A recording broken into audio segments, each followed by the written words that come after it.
आता मी हे व्यवस्थित पद्धतीने एकत्रित करून घेतलंय, ठीक आहे. आणि हे वरचं सोडून द्यायचं. लक्षात घ्या, हे काठ आपल्याला दिसले पाहिजे. हे काठ खूप सुरेख दिसतात साडी घालताना, त्यामुळे हे काठ सोडायचे आहेत. आणि बाकीचा जो भाग आहे, हा आपण ज्या निऱ्या घेतलेल्या आहेत, हा एकदम व्यवस्थित पद्धतीने ऍडजस्ट करून आपापल्या पद्धतीने आपण ऍडजस्ट करायची ही गोष्ट. आणि इथे पिन लावायची आहे, ठीक आहे.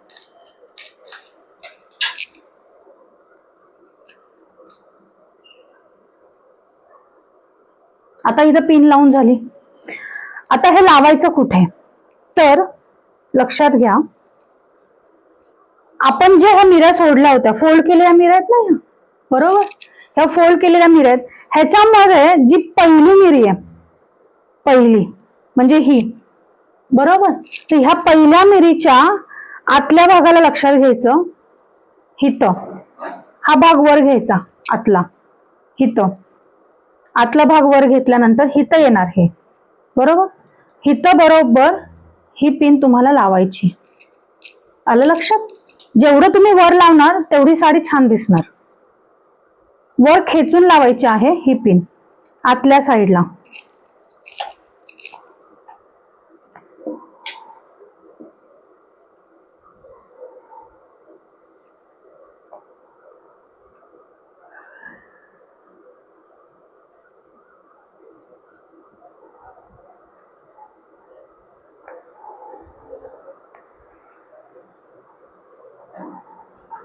एकदा व्यवस्थित बसली आहे का नेहमी चेक करायचं.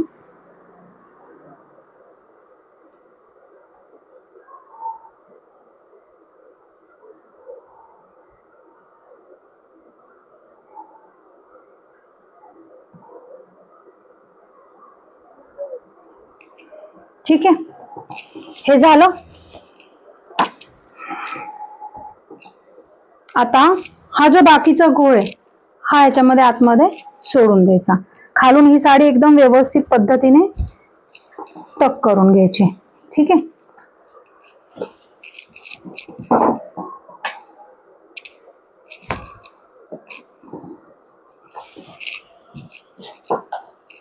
झालं व्यवस्थित पद्धतीने हे करून. आता तुम्ही ह्या निऱ्या वर करू शकता. हे डिझाईन हे बघा इतके सुंदर होतात. ह्यासाठी तुम्हाला ना पिनची गरज आहे, ना सेफ्टी पिनची गरज आहे, ना बॉल पिन मिळतात त्याची आवश्यकता नाहीये. हे तुम्ही एकदम सिंपल पद्धतीने आणि सोप्या पद्धतीने करू शकता. खूप छान पद्धत आहे ही, ठीक आहे.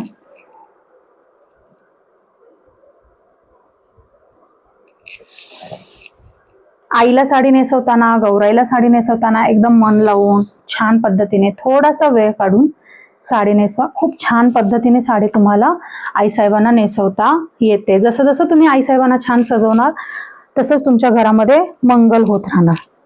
जसं आपल्याला स्वतःला खूप छान सजायला आवडतं तसं देवीलाही खूप छान सजायला आवडतं. तुम्ही जसं देवीला छान छान सजवणार, त्यांची छान हौस करणार, तसं सगळं घरामध्ये मंगल होत राहणार. ठीक आहे. आता बाकीच्या निऱ्या हे आता ऍडजस्ट करून घ्यायच्या. लक्षात घ्या, खालून हे ऍडजस्ट करून घ्यायच्यात तुम्हाला. ह्या निऱ्या ज्या आलेल्या आहेत त्या व्यवस्थित पद्धतीने हाताने गोळा करायच्या. ह्या व्यवस्थित एक एक पदर धरायचा ह्याचा निऱ्यांचा, व्यवस्थित त्याचे काठ करायचे आहे आणि सुरेख पद्धतीने साडी नेसवण्याचा प्रयत्न करायचा आहे. एकदम सोप्या पद्धतीने साडी आहे ही. कोणीही सहज ही साडी नेसवू शकतो. ज्याने कधीही साडी नेसवलेली नाही त्यांनी जरी प्रयत्न केला तर तीही व्यक्ती ही साडी देवीला नेसवू शकतो, ठीक आहे.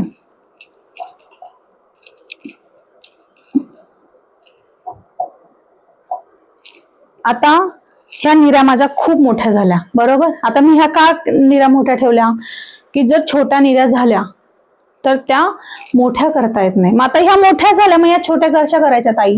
तर आता सांगते. ह्या एक एक पदर वर घ्यायचा. लक्षात घ्या, अजिबात कुठेही फुगा होत नाही, कुठेही काही होत नाही, अजिबात टेन्शन घ्यायचं नाही, ठीक आहे. एकदम व्यवस्थित पद्धतीने एक एक व्यवस्थित घ्यायची निरी.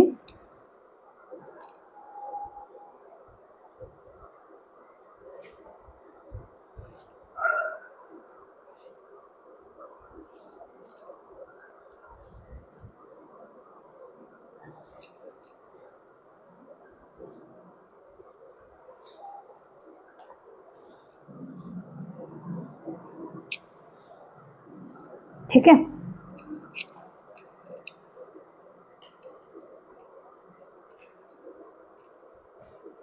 मग आता तुम्हाला किती हाईट करायची निऱ्यांची, त्या पद्धतीने ह्या निऱ्या ठेवायच्या.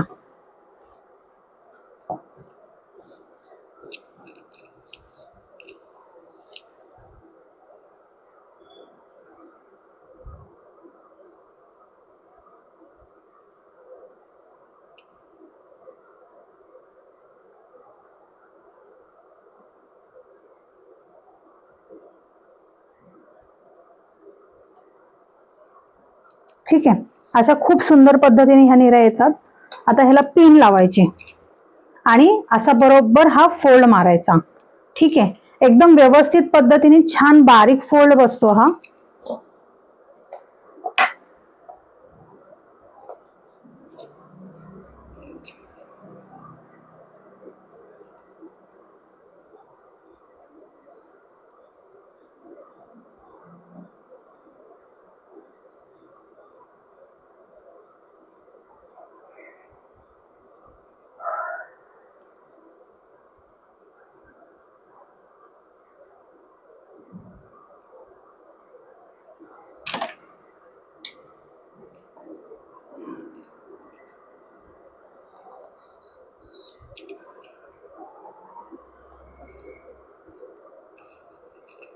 मोठी बॉलपेन यूज करायची आहे, जेणेकरून व्यवस्थित साडीला फोल्ड मारता येईल तुम्हाला आणि व्यवस्थित पद्धतीने साडी बांधता येईल.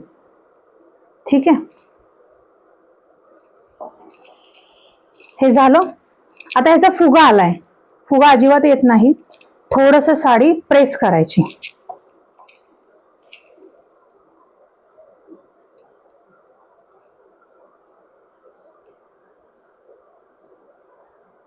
यासाठी साडी कॉटनची असावी, थोडी चमकदार असावी, काठ रेखीव असावे आणि साडीचा कलर हा डार्क असावा, जेणेकरून साडी सुंदर दिसते.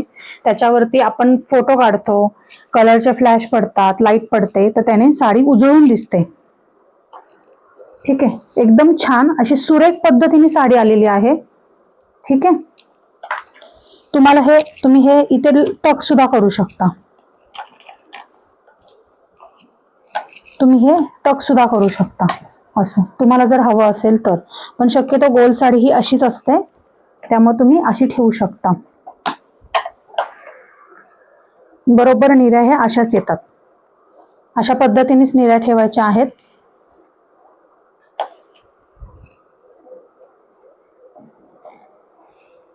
अजिबात फुगीर दिसत नाही साडी. छान कमरेचा शेप दिसतोय. आणि लगेच कमरपट्टा लावून घ्यायचा आहे. आणि कमरपट्टा लावल्यानंतर अजूनच साडी सुरेख आणि छान रेखीव दिसते. कमरपट्टा कसा लावायचा ते दाखवते.